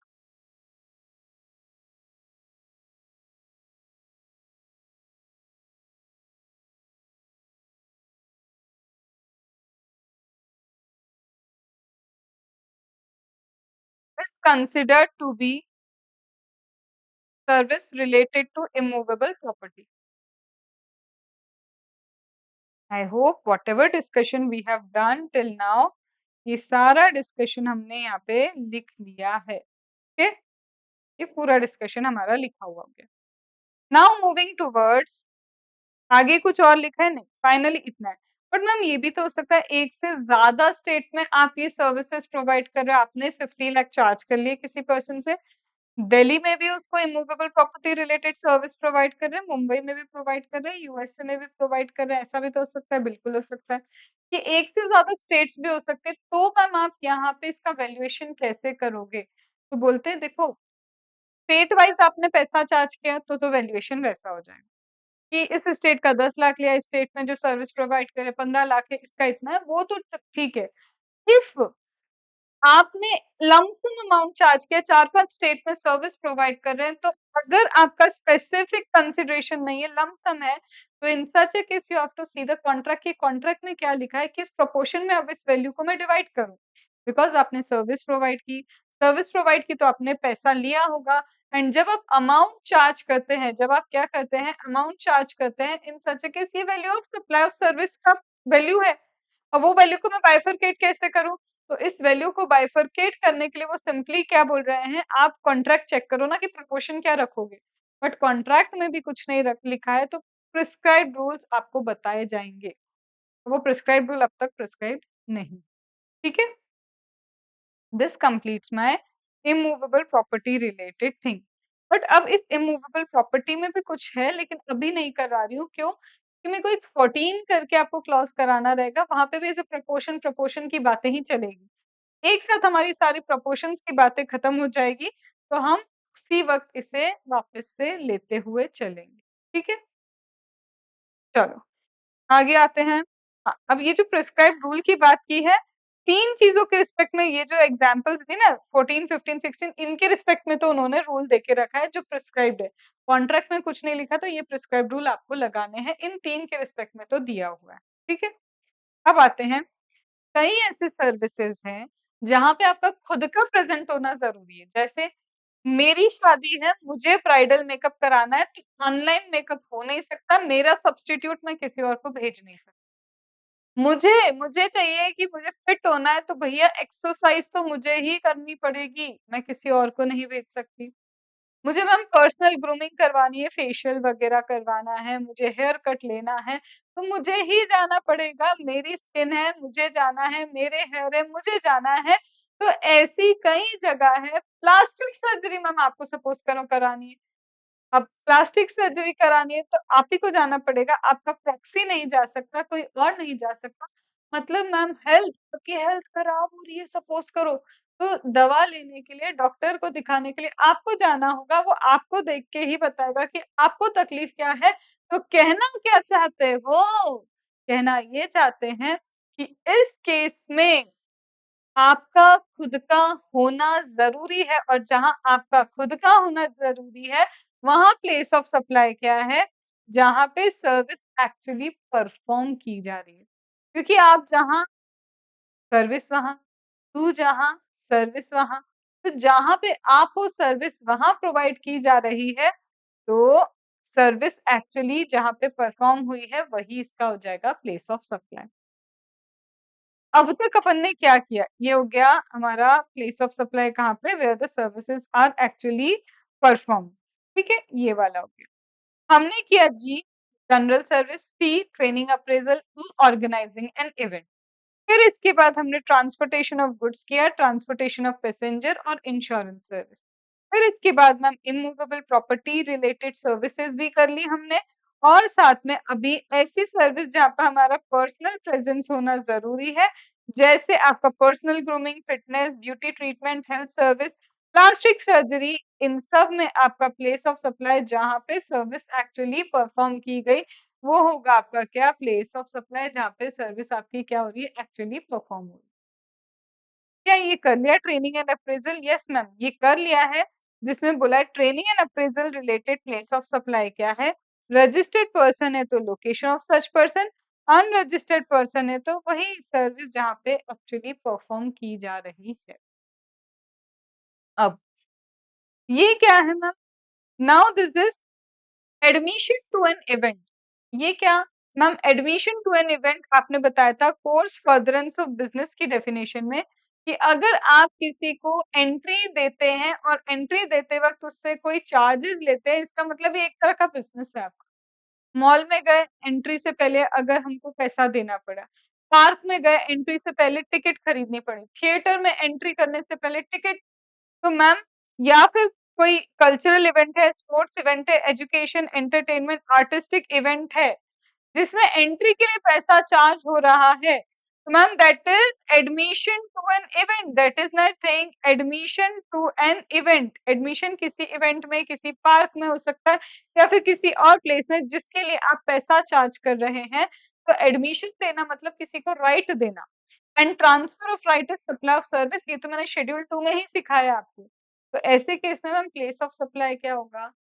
वो event कहाँ हो रहा है, वही तो service provide की है।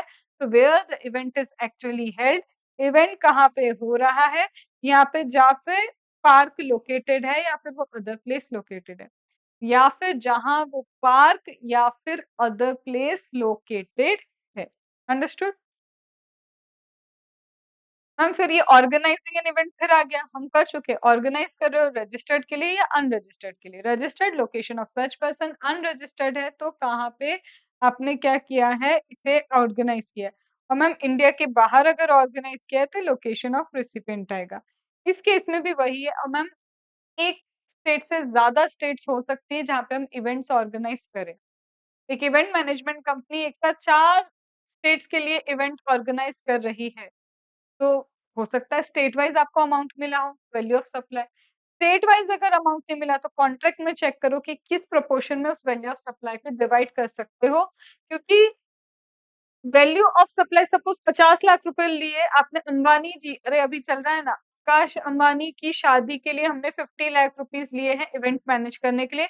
जामनगर में भी इवेंट मैनेज होगा, और जहाँ पे उनका क्रूज़ था, जहाँ-जहाँ भी उन्होंने मुंबई वगैरह जितनी जगह प्री वेडिंग किया, हम सब ऑर्गेनाइज़ करेंगे।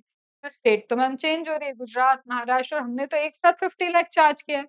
तो वैल्यू ऑफ सप्लाई कहाँ का कितना होगा, या तो स्पेसिफिक डिसाइड होगा, और स्पेसिफिक डिसाइड नहीं है तो कॉन्ट्रैक्ट चेक करो, कॉन्ट्रैक्ट बताएगा कि किस प्रोपोर्शन में आप डिवीज़न करेंगे। अंडरस्टूड? और मैम कॉन्ट्रैक्ट में कुछ नहीं लिखा हो तो आपको मैनर प्रिस्क्राइब किया हुआ रहेगा। ठीक है? तो मैनर क्या है? The manner would be as per generally accepted accounting principles, बस इतना ही लिखा है कि जो जनरली एक्सेप्टेड अकाउंटिंग प्रिंसिपल्स हो, तो ये आपको सिर्फ एमसीक्यू में आ सकता है, इससे ज़्यादा नहीं। Because generally accepted accounting principle differ, बहुत सारे हैं। अंडरस्टूड? इसको आप सिर्फ इतना ही करते हुए चलेंगे। यहाँ पे जब भी इसका क्वेश्चन आएगा आपको जनरली हिंट ऑफ रेशियो हमेशा मिलेगा, आपको समझ में आ जाएगा कि इस रेशियो में मुझे डिवीजन, ठीक है। जैसे एक इवेंट मैनेजमेंट कंपनी है मूनलाइट, उसने ऑर्गेनाइज किया है कोई प्रमोशनल इवेंट स्टेट 1 में, स्टेट 2 में, और जो मिस्टर आत्माराम तुकाराम भिड़े हैं, ठीक है, 3 events are to be organized in S1 and 2 events in S2। 3 event S1 में होंगे और कितने 2 इवेंट कहाँ पे होंगे S2। तो लो तुमको रेशियो मिल गया 3:2। कुछ तो हिंट दे देंगे वो तुमको जिससे समझ में आ जाए कि वैल्यू ऑफ सप्लाई का डिवीजन कैसे करो, ठीक है। तो बेसिकली ये जो आपको एक्सप्लेनेशन दे रही है वैल्यू ऑफ सप्लाई कैलकुलेशन के लिए, प्लेस ऑफ सप्लाई कैलकुलेशन के लिए नहीं। अंडरस्टूड। चलो फिर इसके बाद आते हैं मैम, ट्रांसपोर्टेशन ऑफ गुड्स कर चुके हैं, इंक्लूड मेल एंड कुरियर कर चुके हैं, रजिस्टर्ड पर्सन है तो location of such person, unregistered है तो where the goods are handed over. क्या ये कर लिया? हाँ जी मैम, ये सब कर लिया। मैम पैसेंजर ट्रांसपोर्टेशन के केस में again registered person, location of such person. अगर मैम अनरजिस्टर्ड पर्सन है तो where embarks on a continuous journey. अगर फ्यूचर यूज के लिए पासेस मिल रहे हैं तो आपको जनरल रूल पे जाना होगा, और रिटर्न जो आपका जर्नी है वो सेपरेट जर्नी ही कंसिडर किया जाता है। अंडरस्टूड। इतनी चीजें तो अभी आप मेरे साथ ऑलरेडी ही कर चुके हो।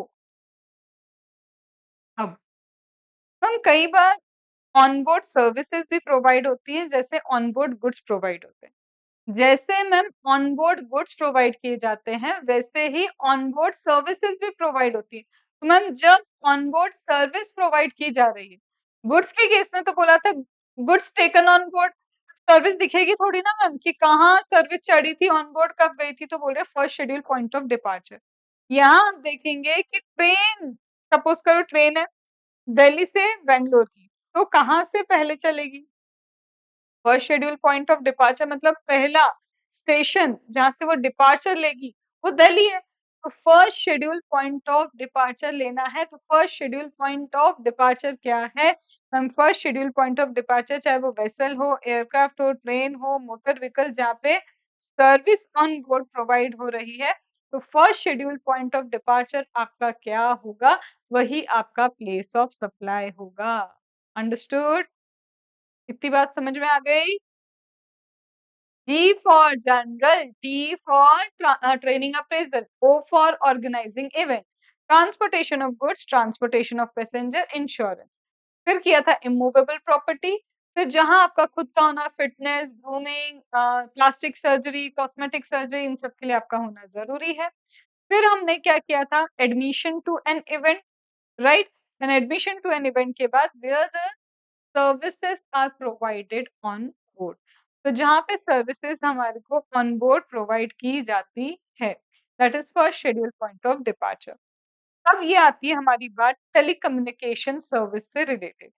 इसको 5 मिनट के लिए अभी हम छोड़ देते हैं, हम और छोटी छोटी चीजों को पहले कवर करते हैं, बिकॉज दिस इज टेलीकम्युनिकेशन, इसका ये समरी है, ये सारे एग्जाम्पल्स हैं। हम आ जाते हैं सीधे बैंकिंग सर्विस पे। मैम बैंकिंग सर्विस में क्या है? बैंकिंग के बाद तो आपने इंश्योरेंस कर ही रखा है, सिर्फ बैंकिंग अभी मुझे आपको समझाना है। बैंकिंग सर्विस का मतलब banking financial service, bank related service, loan provide करना, फाइनेंशियल सर्विस दैट इंक्लूड ये। बैंकिंग सर्विस में क्या इंक्लूड होता है? आपका स्टॉक ब्रोकर सर्विस भी इंक्लूड होती है। तो banking service includes your stock brokerage service.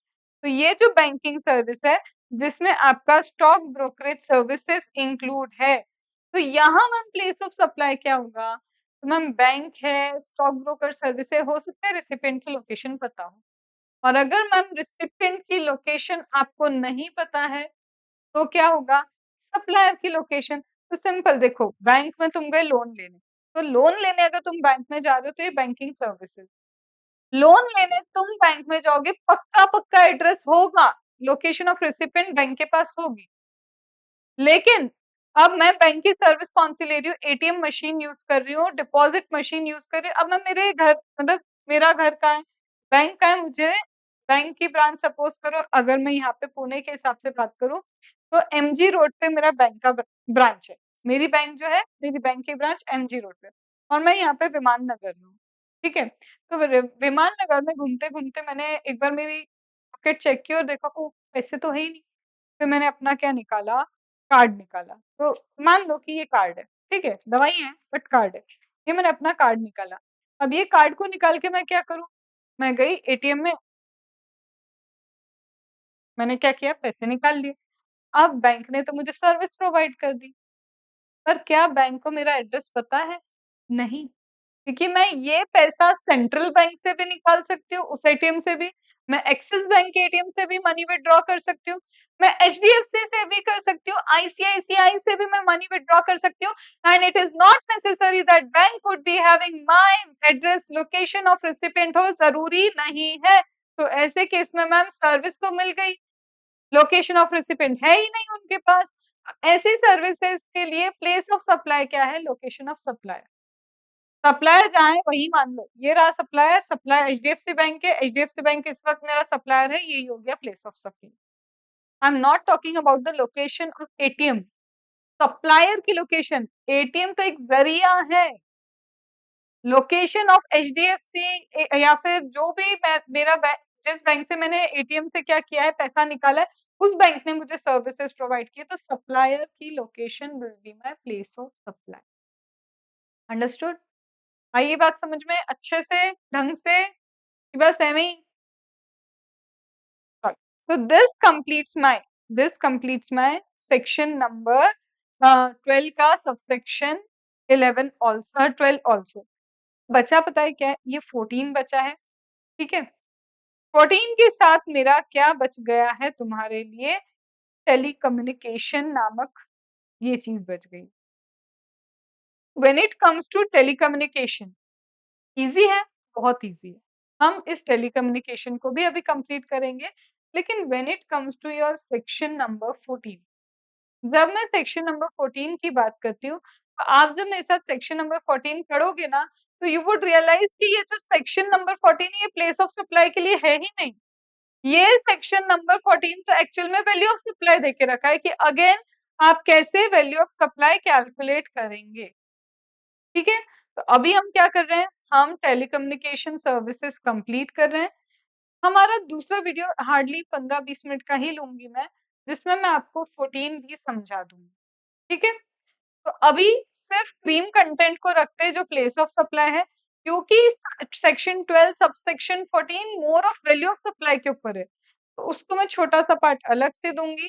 तो वो हो जाएगा आपका वैल्यू ऑफ सप्लाई में भैया आपका रेशियो कैसे निकलते हैं, क्योंकि गवर्नमेंट को जब भी आप सर्विसेज प्रोवाइड करते हो, तो उसका गवर्नमेंट बहुत सारी स्टेट में आपसे एडवर्टीजमेंट की सर्विसेज लेती है। तो section 12 subsection 14 is about advertisement service to central government, state government, that means government. चलो, टेलीकम्युनिकेशन सर्विस में इंक्लूड होता है data transfer service. Telecommunication includes what? Data transfer service, या फिर आपका ब्रॉडकास्ट, मतलब आप जो डिश टीवी लगवाते हो, वाईफाई लगवाते हो, dish TV, wifi, telecommunication, this are all telecommunication service. तो टेलीकम्युनिकेशन के नाम से सिर्फ यही मत समझना कि यही टेलीकम्युनिकेशन है। टेलीकम्युनिकेशन ये भी है, और साथ में टेलीकम्युनिकेशन आपका क्या होगा? साथ में आपका टेलीकम्युनिकेशन होगा वाईफाई, डिश टीवी, ब्रॉडकास्ट, ये सब टेलीकम्युनिकेशन में आते हैं। सपोज करो मुझे फोन लगवाना है मेरे घर में, और ये वो जमाना है जब हमको लैंडलाइन फोन लगवाना है, या फिर मुझे वाईफाई लगवाना है, या फिर डिश टीवी केबल कनेक्शन लेना, और इसके लिए वायर चाहिए। वायर्ड है ये, मतलब अच्छे से प्रॉपरली वायर इंस्टॉल की जाएंगी, वायर सर्किट यहाँ पे इंस्टॉल किया जाएगा। और यहाँ पे प्लेस ऑफ सप्लाई क्या मानेंगे? तो जहाँ पे लैंडलाइन सर्विस ले रहे हो, फिक्स्ड टेलीकम्युनिकेशन सर्विस है, या एंटीना इंस्टॉल करवा रहे हो, या फिर सर्किट इंस्टॉल करवा रहे हो, तो जिस जगह आपने सर्किट इंस्टॉल करवाया है वही प्लेस ऑफ सप्लाई। इतना तो सिंपल है। लेकिन मैम आजकल पता है क्या होता है? टेलीकम्युनिकेशन प्रीपेड एंड पोस्टपेड दोनों होता है। मतलब जरूरी नहीं है कि मेरे यहाँ लैंडलाइन आएगा, तो जहाँ पे लैंडलाइन आया वहां तो जहाँ पे सर्किट इंस्टॉल किया वो प्लेस ऑफ सप्लाई हुआ, ये बात मान ली हमने। बट मैम ऐसा भी हो सकता है कि अब तो सैटेलाइट का ज़माना है, वायर होती ही नहीं है। आप अपने फ़ोन को ही देख लो, ये आपको फ़ोन बजा, आपने फ़ोन उठाया, इसके लिए आपके पास कोई वायर नहीं है मैम। यहाँ पे आपके पास क्या है? कोई वायर नहीं है। मैम अब जब यहाँ पे आपके पास कोई वायर ही नहीं है, तो अब कैसे प्लेस ऑफ सप्लाई निकालोगे? मैं एक बार मेरे फ़ोन से यहाँ पे पूछूँगी, ओ फ़ोन, प्रीपेड हो या पोस्टपेड हो? इसके अंदर से आवाज आई मैं प्रीपेड हूँ या फिर आवाज आई मैं पोस्टपेड हूँ। तो मैम प्रीपेड और पोस्टपेड की सर्विसेज जब आप लेते हैं, चाहे वो फिर से टेलीकम्युनिकेशन हो, इंटरनेट बेस हो, जो भी हो। अगर ये पोस्टपेड सर्विस ले रहे हैं तो प्लेस ऑफ सप्लाई क्या? तो तुम भी जानते हो पोस्टपेड मतलब पहले इस्तेमाल करें और फिर बिल भरें। पहले इस्तेमाल करें और फिर बिल भरें। मतलब पहले जितने फ़ोन लगाने ज़माने भर के सारे फ़ोन खट, खट, खट, खट, खट, खट, खट, खट, खट लगाते गए, लगाते गए, लगाते गए। बाद में आएगा बिल, फिर पड़ेगी घर पे डाँट।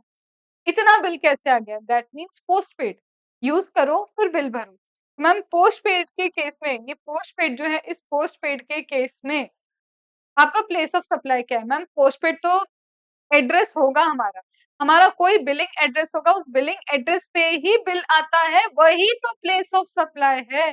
तो पोस्टपेड के केस में क्या है, अगर पोस्टपेड बेसिस है आपका क्या है मैम पोस्टपेड बेसिस है, तो पोस्टपेड बेसिस के केस में क्या होगा बिलिंग एड्रेस तो होगा रिसिपिएंट का। तो ये रहा पोस्टपेड बेसिस, इसमें location of the billing address of recipient पक्का होगा, सप्लायर के पास। हो गई। एड्रेस तो लेगा तभी तो पोस्टपेड सर्विस दे रहा है। लेकिन मैम अगर ये प्रीपेड हुई तो? हाँ, ये हो सकता है। अब ये सर्विस क्या होगी अगर आपकी प्रीपेड?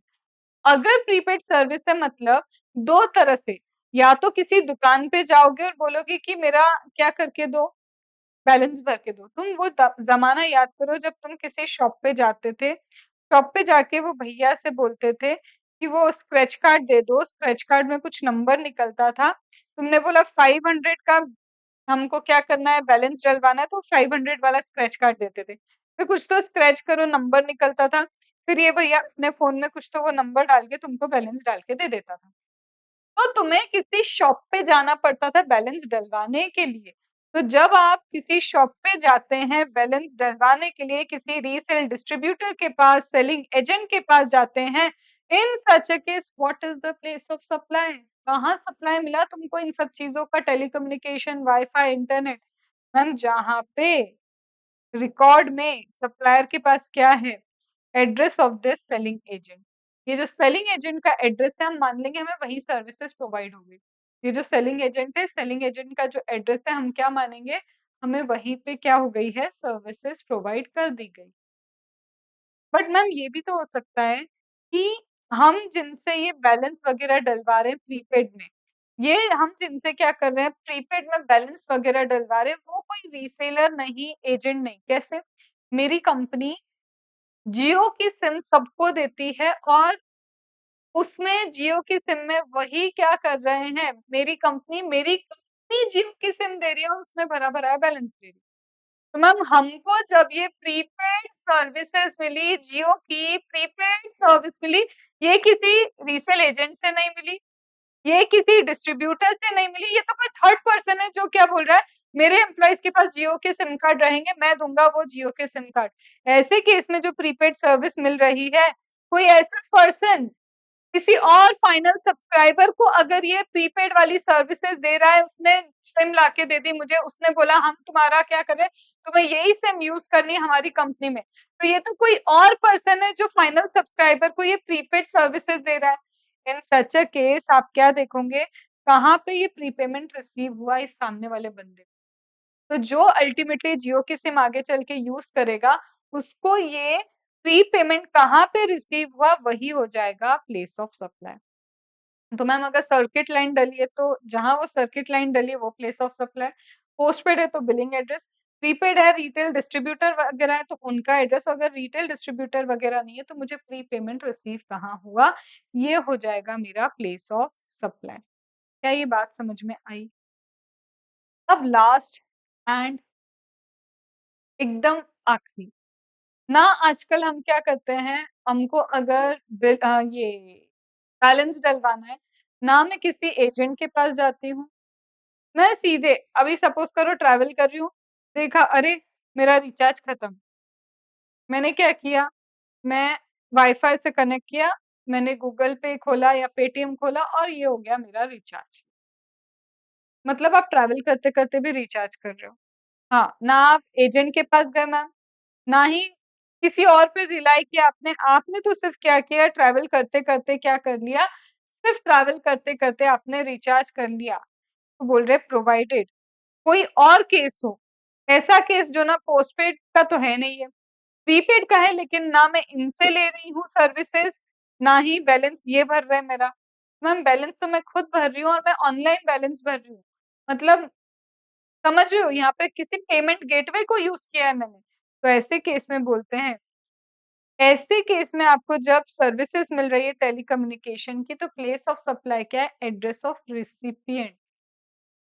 क्योंकि सिम कार्ड खरीदते वक्त आपने अपना आधार कार्ड एड्रेस तो दिया होगा। बोलते हैं, अगर ना आप रिटेल एजेंट से नहीं ले रहे, डिस्ट्रीब्यूटर से नहीं ले रहे, कोई और पर्सन नहीं है जो एक फाइनल सब्सक्राइबर को ये प्रीपेड वगैरह की चीजें दे रहा है, या फिर पोस्टपेड है, तो पोस्टपेड में भी आप क्या, पोस्टपेड में तो चलो बिलिंग एड्रेस हो गया, वो जो सर्किट डल रही है तो उसमें तो सर्किट की लोकेशन होगी, लेकिन प्रीपेड में तो प्रॉब्लम आ गई। कोई और केस है, बोलते हैं अगर कोई और केस है तो इन सच केस रिसिपिएंट की एड्रेस, हम ये भी तो हो सकता है address of recipient not available. मान लो किसी केस में ऐसा है कि address of recipient not available, क्योंकि मैम टेलीकम्युनिकेशन नहीं होता, वाईफाई भी होता है। हो सकता है कि वाईफाई के केस में सामने वाले के पास रेसिपिएंट का लोकेशन नहीं हो, या फिर ब्रॉडकास्टिंग के केस में डिश एंटीना जहाँ लगा है उसके पास, सपोज करो जो रेयर केस है ऐसा होगा, सीरियसली ये रेयर केस है कि जहाँ वाईफाई लगवा रहे हैं इन लोग को एड्रेस ही नहीं पता होगा कि वाईफाई कहाँ लगा के है। नहीं होता ऐसा।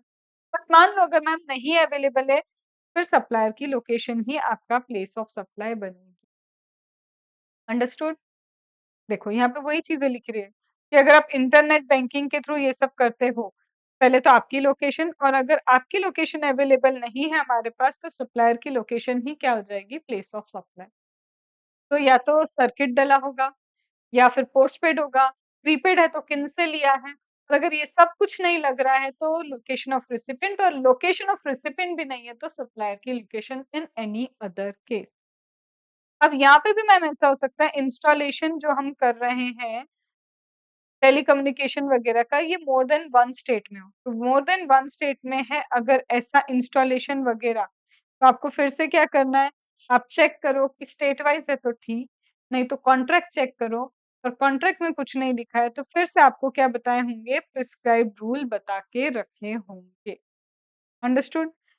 अब ये जो चीजें हैं हमको अभी डिस्कशन जैसे क्या करना है, अभी सेक्शन 12 सबसेक्शन 14 का डिस्कशन करना है, उसके साथ मुझे ये 2 पॉइंट्स का भी आपके साथ डिस्कशन करना है, क्योंकि ये प्रिस्क्राइब्ड रूल क्या है?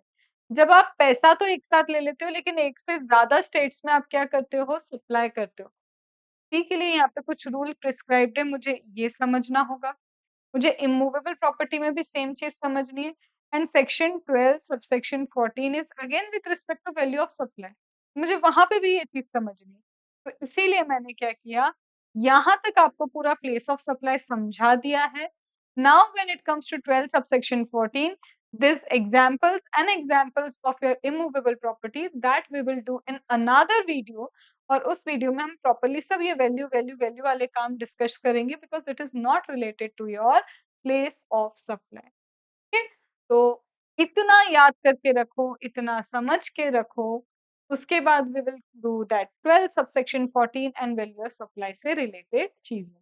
ठीक है, चलो।